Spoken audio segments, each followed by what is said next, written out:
Welcome to GEDprep AI Tutor. If you're studying for the GED RLA, this recap is designed to help you think like the test. This recap is not about memorization, it's about strategy. You'll review the core skills: main idea, summary, applying ideas, cause and effect, compare and contrast, word choice, tone, point of view, and text structure. We'll also cover key test rules, common GED traps, and a quick 30-second checklist you can use on test day. Let's start with the foundation of GED reading: the main idea and supporting details.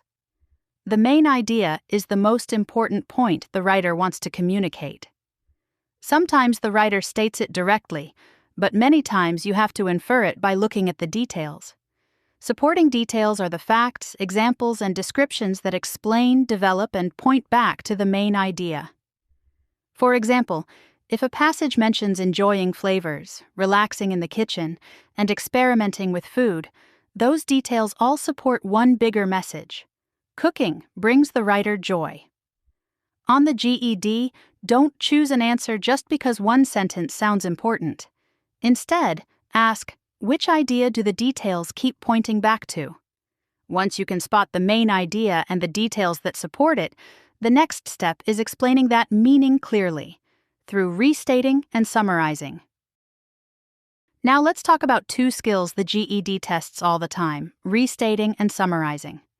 Restating means putting an idea into your own words. The meaning stays the same, but the wording changes. Summarizing is different. A summary keeps only the main idea and the most important details in fewer words. For example, an original sentence might say, "Pizza is no joke here." When we restate it, we say, "People take pizza choices very seriously." When we summarize, we keep only the core idea: people care deeply about pizza. On the GED, correct answers often say the same idea differently. Focus on meaning, not wording.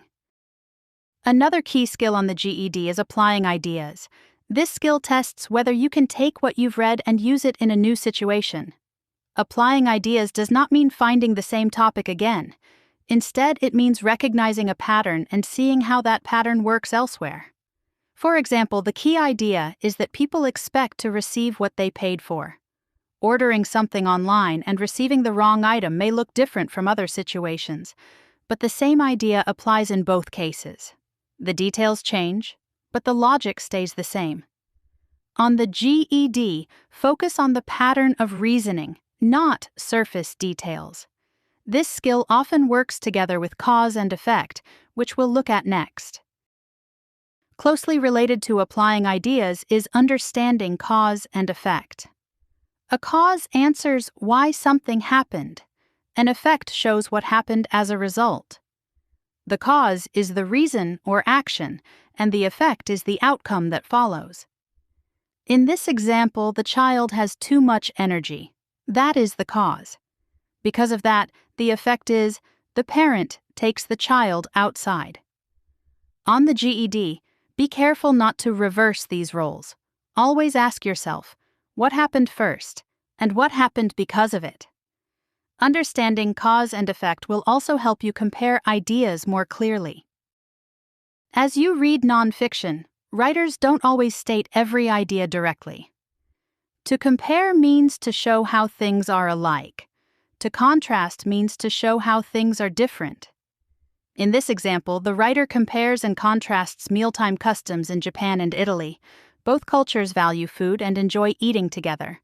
However, meals in Japan are often quiet, smaller, and use chopsticks, while meals in Italy are more lively, with larger portions, and foods like pasta and bread. On the GED, always check whether the writer is showing similarities, differences, or both. Another way writers shape meaning is through word choice. A conclusion is an idea you figure out by combining clues from the text with logical reasoning. Writers do not always state conclusions directly, so readers must connect the details themselves. When there is no response after a stated 14-day period, the logical conclusion is that the applicant was likely not hired.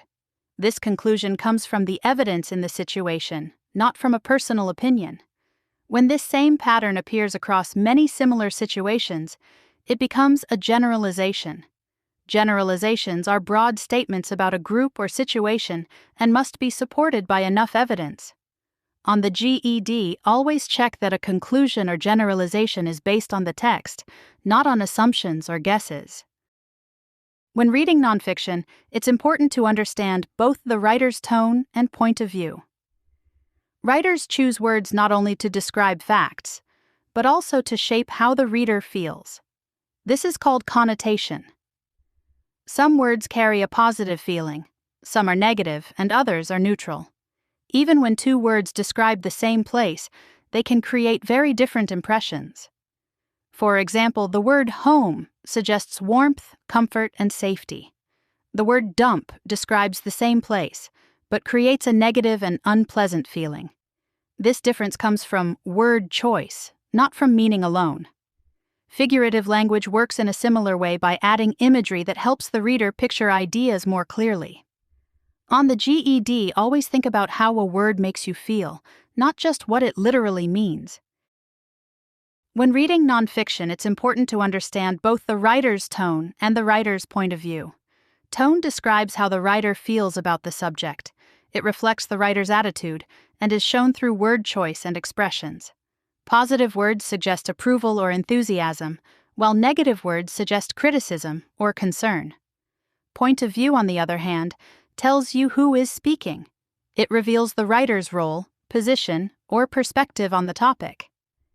For example, imagine a technology reviewer praising a tablet. The tone in this case is positive because the language shows approval and enthusiasm. The point of view is that of an expert reviewer, someone with knowledge and experience evaluating technology.